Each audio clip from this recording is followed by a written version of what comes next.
Good morning students. हमने अपना chapter start कर रखा था काउंटिंग टू इंट्रोडक्शन। तो आज का टॉपिक है हमारा double entry system and single entry system. Double entry system का क्या मतलब है? डबल एंट्री मतलब जब भी आप काउंटिंग करोगे उसमें डबल एंट्री होती है। जैसे कि आपने कोई भी पेन परचेज किया तो पेन परचेज 20 रुपीज का पेन परचेज किया तो पेन परचेज किया, एक तो आपने पेन परचेज किया है, ठीक है। सेकंड, पेन परचेज किया कितने का? 20 का। उसके बदले आपको क्या मिला? जैसे ही आपने 20 का पेन परचेज किया तो आपको एक तो पेन मिला और 20 रुपीज पे किए। जो 20 रुपीज पे किए और एक पेन मिला, यानी इसमें डबल एंट्री हो गई, ठीक है। पेन परचेज करना और जो गुड्स लिए हैं वो, यानी कि इसमें डबल एंट्री यूज होती है हमेशा। एक तो डेबिट में यूज होती है, एक क्रेडिट में यूज होती है। डेबिट और क्रेडिट, ठीक है। इसमें हमेशा डबल एंट्री सिस्टम में डबल एंट्री ही होगी, ठीक है बेटा। जैसे इसका मीनिंग है, it means A system of accounting which records both aspect debit and credit of a financial transaction। यानी कि इसमें आप क्या करोगे? इसमें both aspect यानी दो एस्पेक्ट यूज होते हैं। कौन से? डेबिट एंड क्रेडिट, ठीक है बेटा। तो इसमें दो जो है एस्पेक्ट यूज होंगे, डेबिट एंड क्रेडिट। ये कीवर्ड है आपके both aspect debit and credit, इससे आपको याद रखना है, ठीक है। Second, it maintains a complete record of each transaction। जैसे कि आपने पेन परचेज किया 20 रुपीज का और आपको पेन मिल गया और जो दुकानदार था उसको पैसे मिल गए, तो इसलिए ये एक कंप्लीट एंट्री होगी आपके पास। आपको पेन मिल गया और उसको दुकानदार को जो पैसे मिल गए, तो ये कंप्लीट एंट्री हो चुकी है, ठीक है। तो ये होती है it maintains a complete record of each transaction, यानी हर एक ट्रांजैक्शन का कंप्लीट रिकॉर्ड आपके पास होता है। थर्ड है, since one aspect of transaction is debited and the other aspect is credited, the total of debits is always equal to total of credits. यानी कि जो आपने डेबिट की एंट्री की है, क्रेडिट की एंट्री की है, जो डेबिट और क्रेडिट की जो भी एंट्री की है, डेबिट और क्रेडिट की जो भी आप एंट्री करोगे उसमें जो अमाउंट डलता है, जैसे 20 रुपीज का पेन लिया है तो 20 रुपीज, तो ये दोनों सेम होता है इनका टोटल, ठीक है बेटा। तो दोनों में टोटल सेम, दोनों का जो टोटल है वो सेम होता है, इसलिए इसको डबल एंट्री सिस्टम बोलते हैं। और इन दोनों का जो टोटल है डेबिट और क्रेडिट का, आप कभी भी एंट्री करोगे डेबिट और क्रेडिट की, उनका टोटल हमेशा आपको सेम ही रखना है। ये सब डेबिट और क्रेडिट की जो एंट्री है आगे जैसे आप अकाउंटिंग करोगे ना उसमें पता चलेगा, ठीक है बेटा। सेकंड है single entry system. Single entry system क्या होता है? जिसमें केवल सिंगल एंट्री की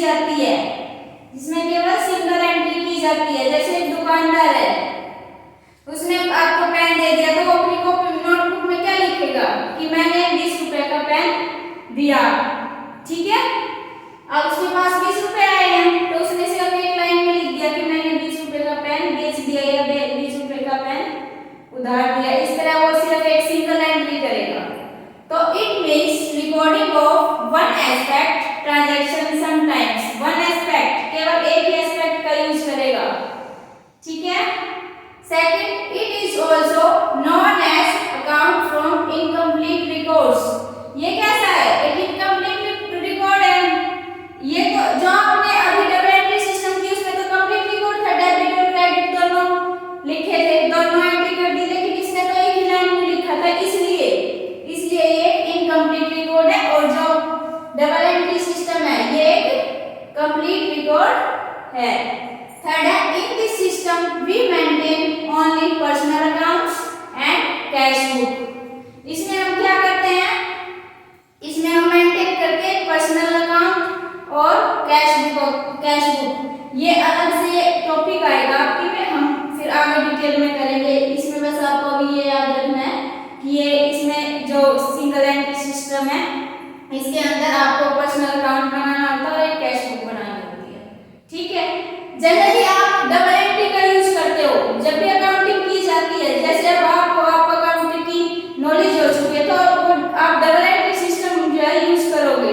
सिंगल एंट्री सिस्टम वो यूज करता है जिसको अकाउंटिंग की नॉलेज नहीं होती। जिसको अकाउंटिंग की नॉलेज होती है वो डबल एंट्री सिस्टम यूज करता है, और जिसको नॉलेज कम होती है वो सिंगल एंट्री सिस्टम यूज करता है, ठीक है बेटा। तो ये थी हमारी double entry system and single entry system. अब नेक्स्ट है छोटा topic accounting and accountancy. Accounting is the action और प्रोसेस, यानी कि जो भी चीज आप किसमें फॉलो करोगे, प्रोसेस में।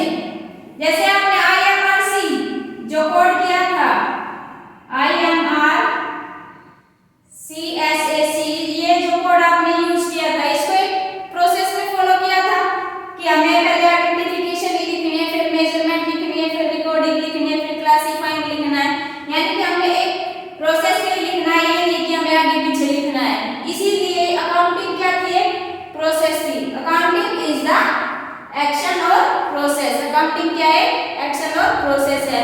और जो अकाउंटेंसी है, अकाउंटेंसी क्या है, अकाउंटेंसी एक नॉलेज है। नॉलेज मतलब मान लो आपको 1 से 10 तक टेबल आते हैं, आप 1 से 10 तक टेबल जानते हो, और अगर आपको कोई ये बोल दे कि बेटा आप 1 से 5 तक टेबल सुनाओ, तो आप पहले 1 का सुनाओगे, फिर 2 का, फिर 3 का, फिर 4 का, फिर 5 का, ऐसे लगातार कंटिन्यू सुनाओगे।